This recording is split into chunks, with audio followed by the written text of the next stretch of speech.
Hi everyone and welcome sa ating new episode of Few Minutes with Harvey.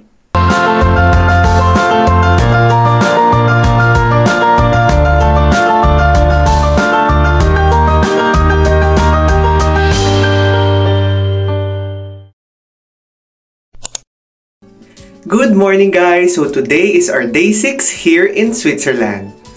Medyo malungkot ako personally kasi paalis na kami dito sa Interlaken. So before anything else, kung bago ka lang sa ating channel, do not forget to like, comment, share, subscribe, and please hit the notification bell for you to be updated on our latest uploads. Sorry guys kung mukha kaming bangag kasi totoong bangag talaga kami and puyat. Kasi we arrived from Leysin dito sa Interlaken around 12 o'clock na. Nag-empake na kami. Yes, nag-empake na kami guys kasi aalis na tayo dito sa Interlaken. So for today guys, I am really happy to announce na pupunta tayo ng Italy. So meron kaming one-day tour sa Milan, which is this is the nearest country and city ng Italy mula dito sa Switzerland. So napag-desisyon na namin na pumunta ng Milan for a day trip kasi konti lang naman daw yung mabibisita doon. Or hindi lang siguro namin alam kung konti nga lang ba or hindi lang kami masyado nag-explore. Pero since babalik naman kami doon this coming September, so plan lang namin is bisitahin yung Milan kasi halos natapos na namin yung dito sa Switzerland. So ikat ko na muna yung video. So kung may mga questions pa kayo and if you guys want to watch all the other Switzerland vlogs, meron tayong playlist ng Switzerland. You can just check it out sa ating YouTube account and other European countries like France, Germany, Czech Republic. Napuntahan na rin naman natin yun. So ikat muna natin and mag-e-empake muna kami. I-ayos lang muna yung sa kotse para hindi masyadong mahirap pag alis namin. It will be a 3 hours drive. So mula dito hanggang sa last stop bago border ng Italy ay si JV tuloy. Ay ako ang magdadrive. Then pagpa-border na si JV na kasi siya lang ang nakakuha sa amin ng International Driver's Permit. So yun lang muna and balik na lang ako mamaya kapag nagkaroon na ng oras. Nakaka 300 miles na tayo guys. I don't know paano yung i-convert to kilometers. Wala na akong time mag-convert. So ngayon nandito na kami, malapit na kami sa border ng Italy. And napagdesisyonan lang naman namin na mag-Italy like last 2 days bago kami umalis ng Switzerland. Although nasa Switzerland pa rin naman kami, pero kasi natapos namin halos lahat ng itinerary namin. And na-visit namin lahat ng 4 days lang kasi ang dami naming nagawa dahil mabilis ang aming sasakyan. Mabilis kaming nakapagmanehong 4. So nagsi-CR lang muna sila. Dito na kami nag-change kasi si JV lang yung may IDP or yung sinasabi ko sa inyo kanina na International Driver's Permit. So, siya lang yung pwedeng makapag-drive papasok ng Italy. But, hindi na rin ako magda-drive pagdating sa Italy kasi baka biglang may police na mag-pull over and lalo lang kami malintikan kasi hindi ko nga dala yung license ko na iwan ko sa UK. So, i-update ko na lang kayo mamaya. Hopefully, makapag-video tayo pag nandun na tayo sa may border. And, ayan, tingnan nyo na lang yung vicinity. Sobrang ganda niya, 'di ba? So, yun lang muna. Mamaya na lang ulit. Then, hopefully, makapag-video nga tayo. Then, itutuloy natin lahat ng video natin pag nasa Milan na tayo. Dito na kami sa border ng Italy. So, ayan, papasok na kami. May mga nakikita na tayong mga police. So, i-check nila yung passport namin. And first time namin mag-cross borders. O, ikat na muna natin. Baka mahuli nila tayo. Baka biglas nila tayong harangin. Okay, mamaya na lang. Passport stick. Okay, so walang hinarang. Like walang chinek. So, welcome to Milan. Oh, como sa another city. Yeah, straight lang. Kasi wala na. Walang border check. So, Wala na yun, Nav. dito na tayo. Okay, ayan, nakapasok na tayo ng Italy. So, on the way na tayo sa Milan. And sayang ang IDP. sayang ang IDP. Pero anyway, kesa naman mahuli tayo din, ma-fine ka ng mas malaki. Katulad nangyari sa atin sa Switzerland. sa parking. So, it's much better to be safe. Ang 10 Diba? pounds naging 55 Ang 10 pounds naging 55 pounds. Anyway, it's lesson learned. So, ayan. Mamaya na lang tayo mag-update kapag nandun na tayo sa first stop pala natin ay Duomo. Doon na lang tayo magkita-kita kasi mahaba-habang drive pa to.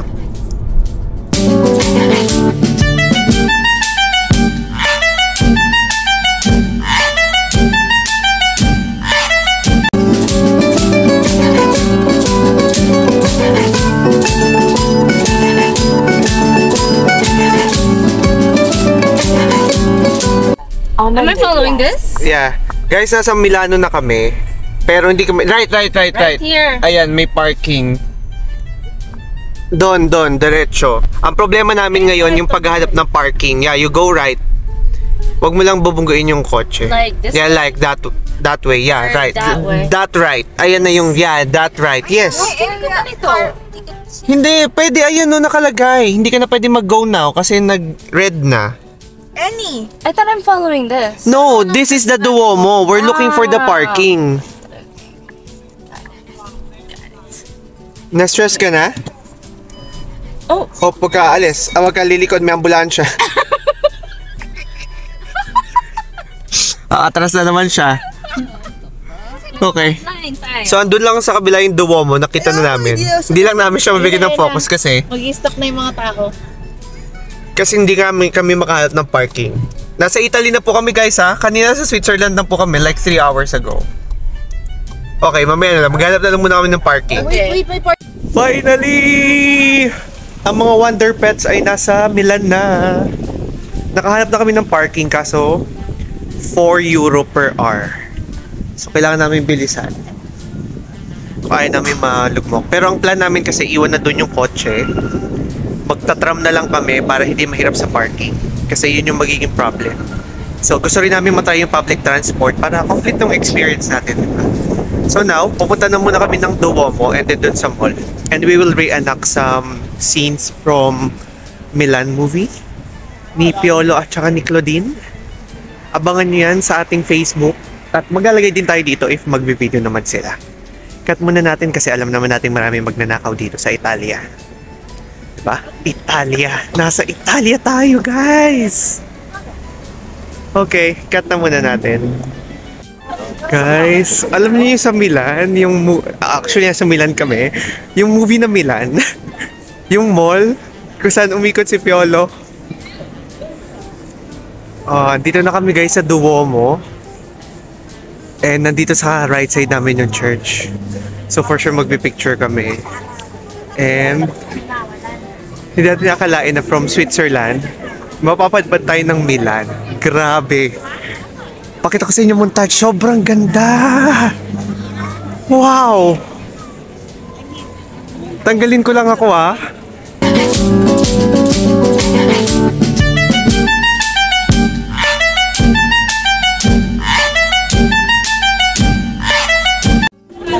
Grabe guys. Hindi ako makapaniwala na makakapag-Italy ako like now. All this time, ang na-feeling ko talaga September pa siya. So yan, dinidivulge ko na siya sa inyo na planned na kasi yung buong taon ko for this 2024 for the trips.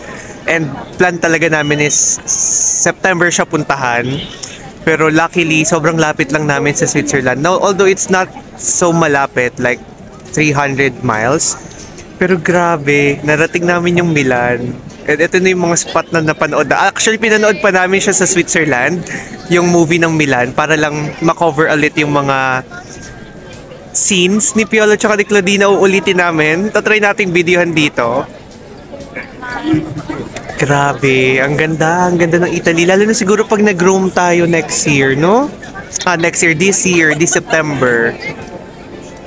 So, papasok muna tayo ng mall. Then, tatry nating gawin yung ni Piolo. Yung ikot-ikot niya. Anyway, mamaya na lang ulit. Grabe, sobrang ganda. Promise. Yun nga lang guys, be careful sa mga nagbibigay ng feeds. Kasi siningil si JV ng... Magkano siningil sa'yo? How much did he get? Get. Papahingi pa. $4. And each and 2 people, so $4. Hindi pa nag-picture si Michael. I did! I did! So, $4 yung nabawas sa kanya. Anyway, picture na muna din kami ulit, then mamaya na lang. Okay, papasok na kami dito sa mall kung saan umikot si Piolo sa... Yun yung mga nagiging reference namin for this trip talaga. Yung sa Switzerland, yung sa Chloe. Ngayon naman yung Milan na movie. So, papasok na kami dito sa mall.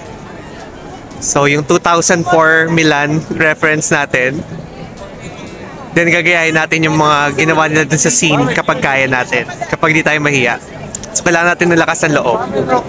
Okay, cut ko muna din, mag-picture muna kami. So, medyo madaming tao pero hindi daw to yung peak kasi syempre winter.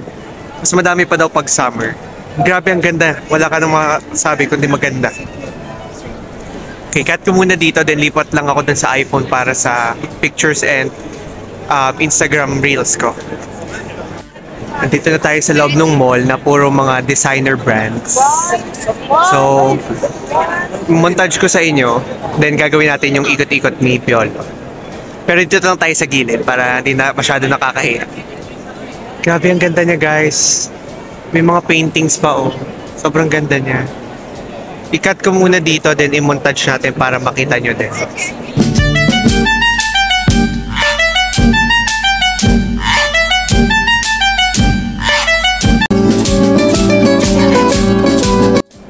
Tapos na kami mag-pictures. And if you guys want to see the pictures, you can just visit our Instagram account. At yung mga videos natin, i-upload ko din sa personal Facebook ko. So, naglalakad-lakad na lang kami dito. Then, may lilibutin pa kaming iba. Although limited lang yung time namin, pero mako-cover naman namin halos lahat ng mga sikat na binibisita dito ng Pinoy. Okay? There's so many things to do here, we know. Pero dahil limited lang ang time namin at babalik pa kami ng Zurich, dahil sa Switzerland pa rin naman kami mag-aeroplano pabalik ng London at si JV pabalik ng US. And ito pala, may na-encounter na naman tayo na racist. Yeah, tinawag-tawag tayo Chinese. Bago sumagot ako, we're not Chinese. Sa kanya, we're not Chinese. Ang dami talagang racist dito. In general ha, sa lahat ng European country. So be careful, guys. Especially sa akin. Kasi singkit tayo. So hindi tayo mukhang Filipino. Hindi ko alam. So ayun. Anyway, hindi naman nabawasan ng saya ng trip. May mga tao lang talaga na akala nila above sila sa atin. So palabas na kami dito sa kabilang side. Then magpipicture naman kami. Okay, paglabas mo naman dito sa Duomo, ito yung mall. Right behind it ay yung Piazza della Scala. So ito si Pietro Magnifice. Puntahan natin siya sa harap para hindi lang yung likod niya yung makita natin. So tamang ikot lang kami talaga dito. And nandun naman sa kabila yung makikita nyo dyan, yung maraming tao. Yan ay theater. So mukhang may play ngayon, no? So, yan. Maglilibot-libot lang kami dito, then kakain tayo. Isa-separate vlog natin yung mga food. Kung marami tayong makakain. Pero sure naman, pizza, pasta, gelato. Yun lang din ang plano namin kainin dito. So, ito, picturean natin yung harap. So, ito na si Leonardo. So then, cut ko lang, then montage natin.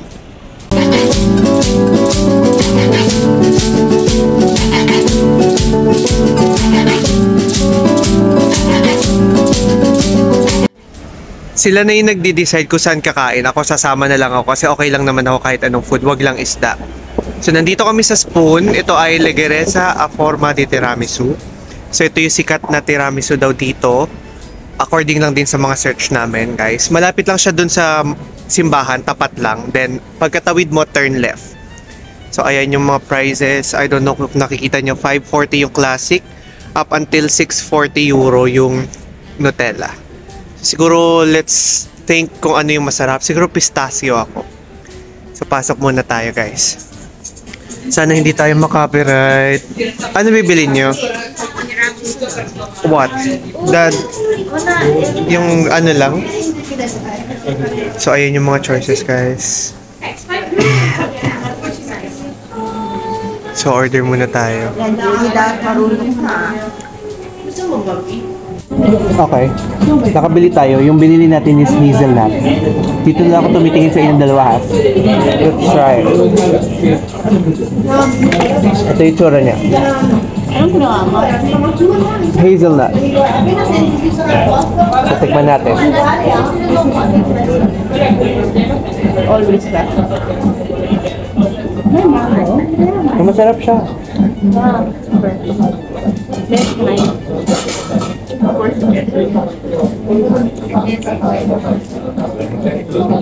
Talaga ba?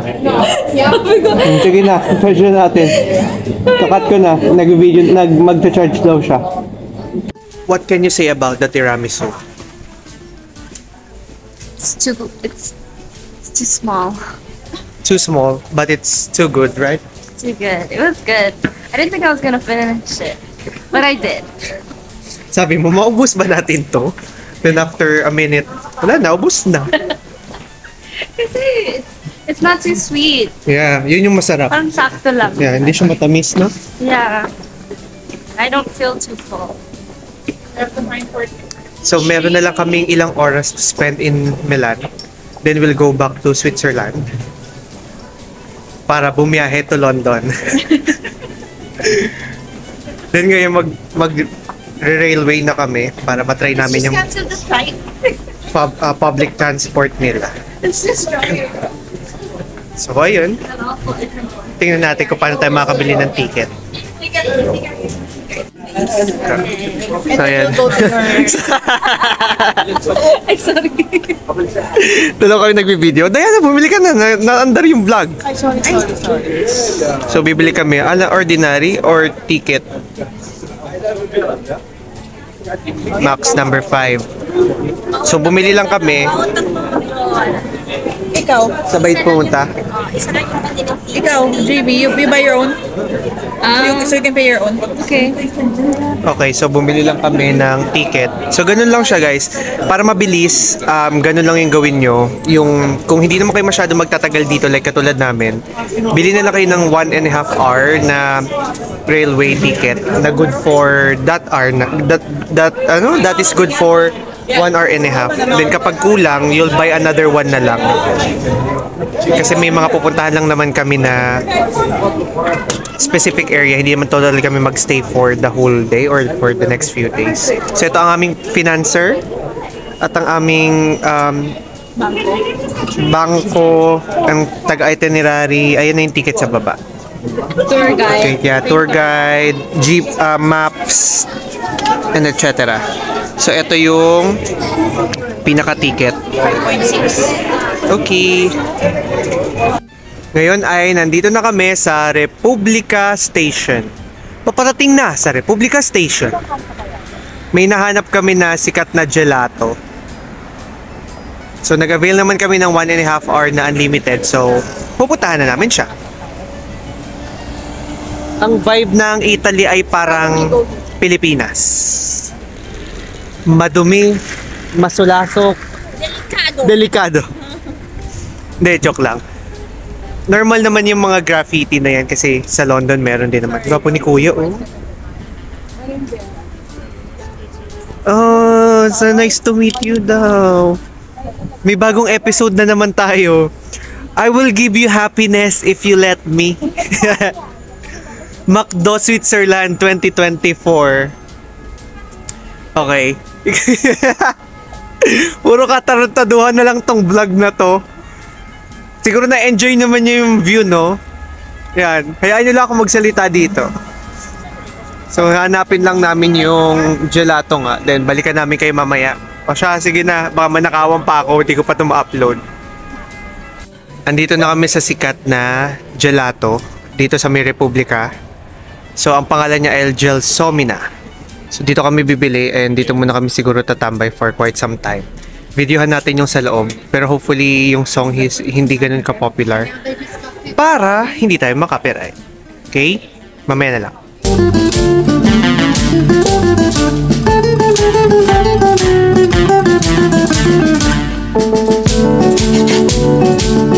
Ito pala yung in-order ko, guys. Sa akin pistachio, same kami ni Diana. Pistachio din yung kanya. What's yours, JV? What's yours, JV? What's this one? Oh, macchiato. Macchiato. Macchiato. And kay Maika naman ay yung may crema. Crema de puta. Okay, kain na kami. Medyo maingay eh. Bye-bye.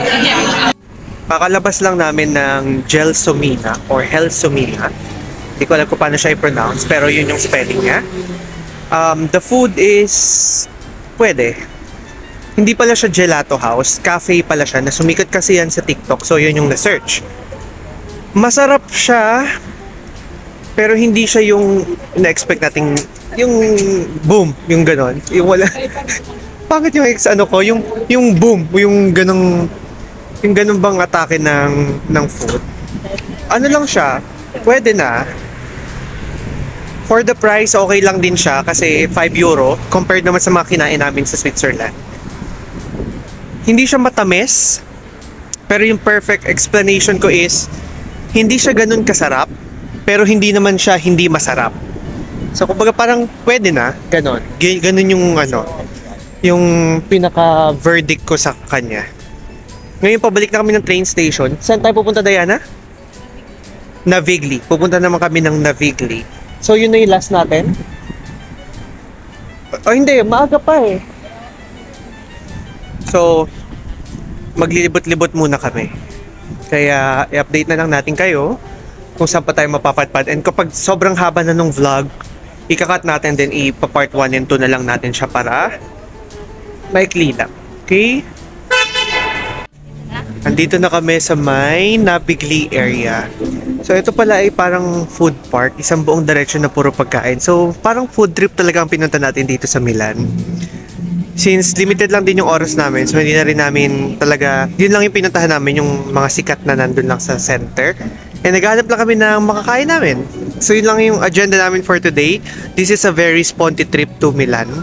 Kasi we will go back naman sa Italy para libutin yung apat pa na balak namin province or county sa September. So ngayon, so gagawin ni JV yung niya, ni Claudine. So ayan, mamaya gagawin din natin yung sa pizza area naman, yung kay Claudine, yung nagtuturo siya ng map ng Milan. So yun guys, tingnan na lang muna natin kung ano yung pwede pa natin gawin. Habang ginagawa ni JV yung acting na yon, ay manonood muna kami. I-enjoy ko muna yung view. I'll take some pictures para sa Instagram. Yeah, that's it. Kailangan mo ako, kaya mahal mo. Ngayon, 2024. Ayan, nandito naman kami sa bridge area nung Navigli. Gumawa lang kami ng episode, kaya makikita nyo yun kung nakita nyo naman yung for sure kanina. So maglilipot lang muna kami, then titingnan na natin kung may mabibili pa tayo. Magpipicture lang muna ulit kami, then mamaya na lang ulit. Milano. Andito tayo ngayon sa ayan, Domo. Paano ka nakakasiguro na wala siya dito, dito, dito, dito, dito, dito, dito, dito, dito, dito, dito, dito? Okay, nakahanap na kami nakakainan. Dito kami kakain sa Buona Porchetta. So may mga nakita kami pizza na masarap, so yun ang orderin namin. Tig-isa tayong pizza? So i-update na lang natin kayo kapag nandito na yung pagkain natin. Bale, ito yung menu guys. So naka-order na kami, and ang in-order namin ay yung one ay itong Paccheri, Totoy Monica, Tagliatelle Maremonti, itong 42, Talia. Okay, Tagliatelle daw. And then, umorder ako ng risotto funky. Itong risotto. Natikman ko yung sa nung Christmas, yung kay Doc, yung kabahay namin. Masarap yung risotto niya. We also ordered this one, frito misto. Ayan. Favorite nila. Favorite mo ng word yan. And we ordered as her suggestion the Mastro Pizza. Ayan yung mga kainin namin. So far, ito pala mga serve and umorder kami ng isang wine. Isang bottle ng wine kasi gusto matry ni JB ang Italian wine. Okay? So mamaya na lang pag nandito na yung food. Okay guys, so this is our food. Grabe, sobrang dami. Para kaming piyesta. Sobrang dami ng pagkain namin. Ayan, may piyesta kami guys. I-montage natin yung food.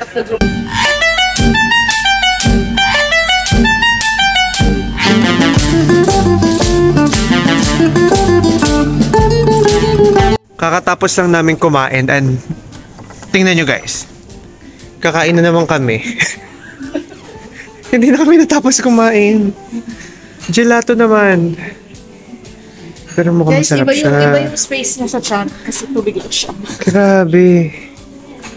Hindi pa ako makahinga ha. May take out pa kami. Kukuha na naman sila ng kakainin. Yung kupa sa mga to. Mukhang masarap yung... Parang pistachio lang lagi yung makakain natin. Anyway. Videohan ko lang dun sa pang Instagram natin din. Anyway. Balik tayo. Anyways. Kakain na naman. Okay. Bali, lumabas muna ako ng Amorino. Bumili kami ng gelato and yung akin ay yung normal size lang kasi hindi na kaya ng tiyan ko guys. Sobrang full na ako. Ang flavor na kinuha ko yung nasa gitna ay black coffee and yung nasa gilid ay cinnamon. Yung coffee niya mapakla. Syempre, expected black coffee siya. Yung cinnamon niya naman, hindi ko lasang-lasa yung cinnamon. Pero it's nice kasi parang first time ko din mag-gelato. Ay, hindi pala ako first time mag-gelato. Nakapag-gelato na ako before. Pero ito yung first gelato ko sa mismong Italia. So, masarap naman siya. Hindi lang talaga ako fan ng sweets, kaya hindi ko rin talaga masabi sa inyo kung ano ba yung expectation ng mga may sweet tooth dyan. So, babalik lang muna ako sa loob. Dito ako sa labas nag-vlog kasi may music doon at makaka-copyright yun for sure kasi kanta yun ni Taylor Swift. So, update na natin kay mamaya. Mamaya babalik lang kami ng Domo kasi nandun yung kotse. Then after that, pabalik na ulit kami ng Switzerland. Yes guys, babiyahe ulit kami ng 3 hours. Pabalik na ng Zurich sa may bandang taas na ng Switzerland. Dahil doon kami sa airport ng Zurich doon kami sa airport ng Zurich nakabook para pabalik ng London tomorrow. So, update ko na lang kayo and hopefully hindi pa ganun kahaba yung vlog natin kasi kung hindi, part 2 na itong nakikita nyo ngayon. Anyway, sobrang ganda dito sa Milan. Marami kang pwede pang gawin bukod dito sa one day na to. Kinompress lang namin kasi gusto lang talaga namin siya mabisita dahil nga natapos na namin yung itinerary namin. At ang daming alam nyo na. At ang dami nila. Grabe, mapapalingon ka na lang. Ang dami ko nang nilingon. Naubos na yung baterya ng mata ko kakalingon pero tuloy-tuloy pa rin ako sa lingon ng lingon kasi ang dami talaga nila. Okay, anyway, yun lang gusto ko lang i-share. Kung gusto nyo naman ng ganong travel, sama nyo naman ako. Kasi mga conservative tong kasama ko dito sa likod yung mga yan. Hindi yan kasing wild ng ina-expect natin at ng mga gusto nating ma-experience sa ibang bansa. So kung may mga gala kayo, sabihan nyo lang ako and if free ako, sama ko kayo. So yun lang, i-cut ko muna dito yung video and balik muna ako sa loob kasi ang lamig. Dito kami sa Starbucks Reserve sa Milano kasi magkakape si JV bago kami bumalik ng Switzerland. Ito lang yung nakita kong Starbucks na sobrang bongga. Although okay rin naman yung ibang Reserve. Tsaka may roaster ito sila. Bago, ito lang din ang Starbucks na nakita ko na walang naka-laptop, walang nakasaksak ng kung ano-ano. Although, trip naman ng iba yon, like, I have nothing against it. Pero dito wala, purely yung Starbucks sila pang inom lang talaga. Like, drink ka lang ng coffee. Meron din naman kasing parang inuman, like mga alak-alak. Nag-offer din sila dito. So, yun lang. It's a nice experience here. Pakita ko siya sa inyo dito. Then ito na yung last stop namin din. Pabalik na rin kami kasi almost 7 na rin.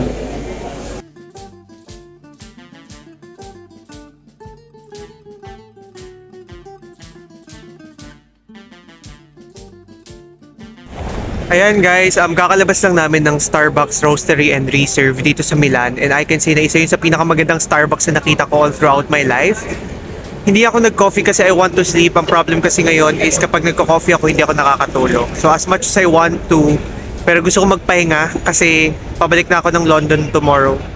Kaya pahinga ko na lang siya. Marami pa kami hindi napuntahan dito sa Milan, and we will surely go back here this September. Isasama pa rin namin siya sa itinerary namin for our 1 full week travel naman dito sa Italy. So maraming salamat guys sa pagsama sa amin dito sa aming sponty trip to Milan, na hindi namin inakala na all this time ang plano lang namin is to go to Switzerland, but then again we were given a chance to visit Milan, so we grab it. Kaya we're really thankful. Kaya yun guys, hopefully nag-enjoy kayo sa video natin. Hindi man totally detailed yung vlog natin regarding sa mga itineraries, but hopefully I imparted some excitement, especially for those people who want to visit Milan. And isa to sa mga dapat yung bisitahin kasi sobrang ganda ng vibes. Para lang siyang Pinas, ganun yung dating. Pero syempre building wise, walang-wala tayo. So thank you so much guys. Pabalik na kami. Hindi ko alam kung magba-vlog pa ako tomorrow kasi wala naman ng ibang gagawin ko. Di pabalik na lang kami ng London. Abangan nyo na lang yung mga ibang vlogs natin. Marami pa naman tayong i-uploads. Meron pa tayong 2 or 3 vlog, I think.